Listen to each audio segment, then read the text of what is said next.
What's up guys? Welcome to my YouTube channel. आज चाहिँ म बिहान 5 बजे उठेर मर्निङ वाकको लागि रेडी भएँ। अहिले 5 बजेर कति 17 मिनेट गएको छ। यस्तो छ भन्ज्याङको अवस्था। भन्ज्याङबाट देख्ने अवस्था। भन्ज्याङ आइपुगिसकेको छौँ हामी। एक्लै हो कि होटल कुन्सलिङ बिहानको अवस्था। हामी चाहिँ अझै माथि ढुङ्गेडी पुग्नुपर्ने छ। Let's go. 5:30 ताप्लोखर रिसोर्ट।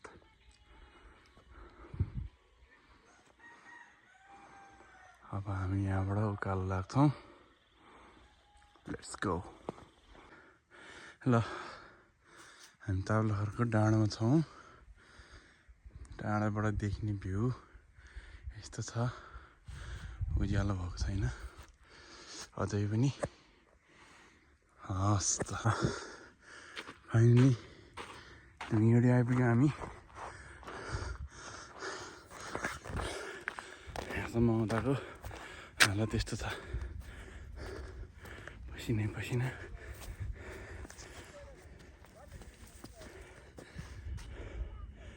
मान्छेहरू पूजामा अलरेडी हुनुहुन्छ। आउनु भइसक्यो। म चाहिँ पूजामा आएको होइन। ल हेर्नुहोस्।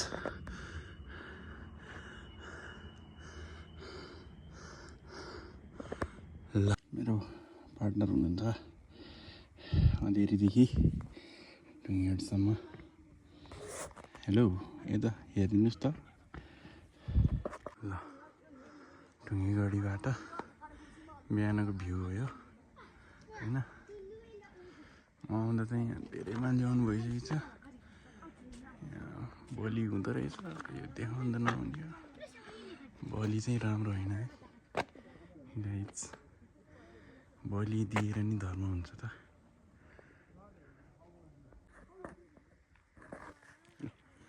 आइपुग्यौँ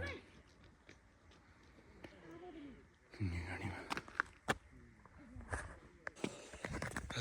गाइज हामी चाहिँ आइपुग्यौँ हाम्रो डेस्टिनेसनमा होइन। हाम्रो सानो साथी हुनुहुन्छ यहाँ। अब तपाईँहरूलाई यहाँको भ्यू देखाउँछौँ। तपाईँहरू नि आउनु होला। ढुङ्गेगढी राम्रो छ। यहाँ चाहिँ अब मान्छेले बलि चढाउनले ल्याउँछ। हुन त अब उहिलेदेखिको चलन होला। त्यही पनि सकेसम्म चाहिँ बलि चढाउने राम्रो होइन है। तपाईँहरू घुम्न आएर चाहिँ यहाँ यसरी पिकनिक खाएर यसरी फोहोर चाहिँ नफाल्नु होला है। धन्यवाद। ल दामी भ्यू छ है। दामी भ्यू हाम्रो ढुङ्गेगढीबाटको दामी भ्यू। पुरै उस्तो लगाइरहेछ तलतिर हेर्नु सक्नुहुन्छ तपाईँहरूले। अहिले चाहिँ यहाँनिर यो के हो यो सानो प्लास्टर गरेर चौरस्तो नि बनाएको रहेछ। ल दामी छ। अब हामी फर्किनु पर्ने हुन्छ। यो चाहिँ मसँग मेरो कुकुर त होइन त्यही पनि सँगसँगै हिँडिरहेछ। आऊ आऊ आऊ आऊ कति कति कति कति एउटा बिस्कुट त दिनु पर्ला। आएन त। ल हामी अब ढुङ्गेगढीबाट ओह्रालो झर्दैछौँ। हेर्नु सक्नुहुन्छ बाटो लास्टै चिप्लो रहेछ यार। झन्डै लडिएन होइन। भ्लग बनाउँदैछु म आज जोसेर। आज झन्डै 600 क्यालोरी बर्न भइसकेको छ। यता ढुङ्गेगढी झन्डै 4-5 किलोमिटर रहेछ हिँडेर आयो। उकालो बाटो होइन। ल गाइज म कहाँबाट आएको तपाईँहरूले देखाउँछु है। म चाहिँ यता यो डाँडाको पछाडिपट्टि बरभन्ज्याङबाट तल्लो रोड हुँदै आएँ। यहाँ ताउलाघरको डाँडा चढेर माथि डाँडै डाँडा अँधेरीको डाँडै डाँडा हुँदै यताबाट ढुङ्गेगढी चढेको। अब यहाँबाट ओर्लिँदैछौँ। बाई। ल दामी छ है, दामी छ ठाउँ चाहिँ दामी छ। हेर्न सक्नुहुन्छ दामी छ। हाम्रो यात्रा पनि दामी छ। ल ल है ल हामी ओह्रालो झर्दैछौँ। ल आज चाहिँ एकदम दामी मजा आयो।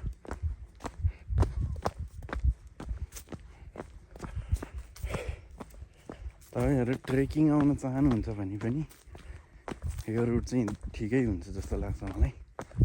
किनकि अब त्यो त्यहाँ चाहिँ अलिक बाटो झाडी छ, यो बाटो चाहिँ सही हुनसक्छ है, धेरै होइन। यो त आधी घन्टाको ट्रेक चाहिँ हुनसक्छ। यो ट्रेक रुट चाहिँ हुनसक्छ। तल रोडबाट सुरु गऱ्यो भने आधी घन्टा त लाग्छ होला है। उकालो चढ्न त ओह्रालो चढ्न त 15 मिनटमा पुगिहाल्छ। यो त बाँदर रहेछ। यो पप्पी चाहिँ फेरि बाँदर लखर्न गयो। रुखमा चढ्ने जातलाई तिमीले भेट्छ त यार पप्पी। अब हामी आइपुग्न आयो जस्तो लाग्छ। खै आधी घन्टा अलिक बेसी लाग्छ क्या हो। उकालो अलिक बेसी लाग्छ होला, 45 मिनट जति। हुन त अब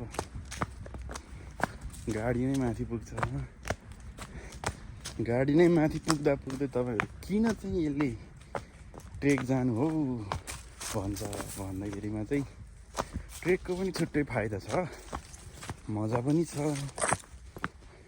ट्रेकिङको। नभए यो पप्पी यसरी हिँड्छ त मसँग केही छैन। अब हामी चाँडै मठ डाँडा पुग्छौँ। र यो बाटो लामै रहेछ, आइपुग्नु लाग्यो भने अझै रहेछ कि हेर्नमा। ठिकै छ, भ्लगिङ गर्ने नि सजिलो काम त होइन रहेछ। यति लाज लाग्छ यो भ्लग बनाउन, अपलोड गर्दा झन् लाज, मान्छेले हेर्छ ओहो झन् लाज। किन लजाउनु होइन। म पनि एक जमानामा ढुङ्गेगढीमा मर्निङ वाक आउँथेँ है भनेर हुन्छ नि, एउटा मेमोरी जस्तो हुनसक्छ हाम्रो लागि। पप्पी आऊ आऊ आऊ पप्पी आऊ।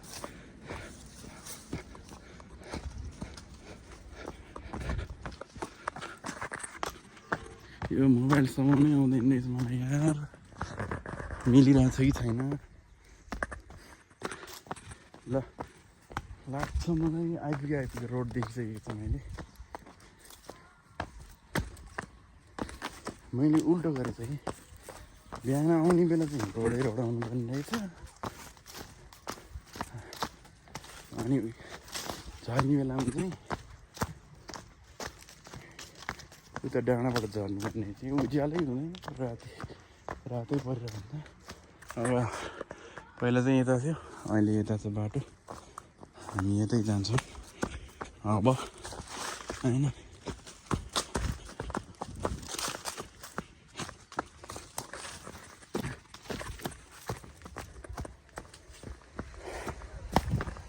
हेत्तेरीको साथ त यहीँ बोल्छ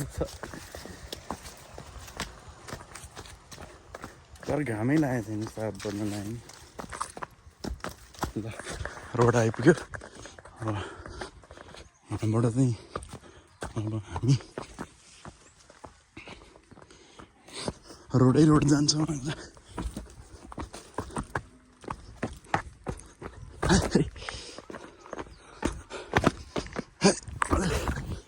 ल यो हो मठ डाँडा। हामी अब छुट्टिन्छौँ किनकि यहाँ ब्लग बनाउनु लाज लाग्छ है। उयो ल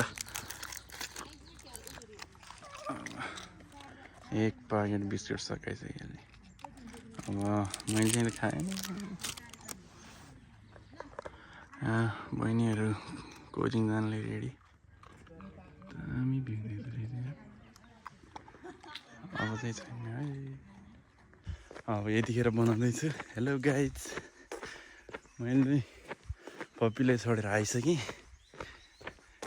खाजा बिस्कुट एउटा दियो म चाहिँ केही खाएको छैन पानी खाएको छैन पानी नि अब हल्का हल्का घाम लागिसक्यो अब हामी घर जाँदैछौँ हेर्न सक्नुहुन्छ यो डाँडाको हावामा अघि चाहिँ ताम्लाखरबाट उकालो चढेर पहिला चाहिँ सडकै थियो अहिले चाहिँ मैले बाटो राम्ररी चिन्नै सकेन होइन ठिकै छ अब हामी घर नपुग्दा बिचतिर भेट्न नि सक्छौँ नभेट्न नि सक्छौँ है बाई बिहान चाहिँ यता अँध्यारै थियो अहिले चाहिँ उज्यालो भइसक्यो यो डाँडा पुरै बिहान घामले रातो भइरहेछ पाउने साथ भयो अहिले घर फर्किँदैछ यो ताप्लाखर हो यो रिसोर्ट है लाग्यौँ हामी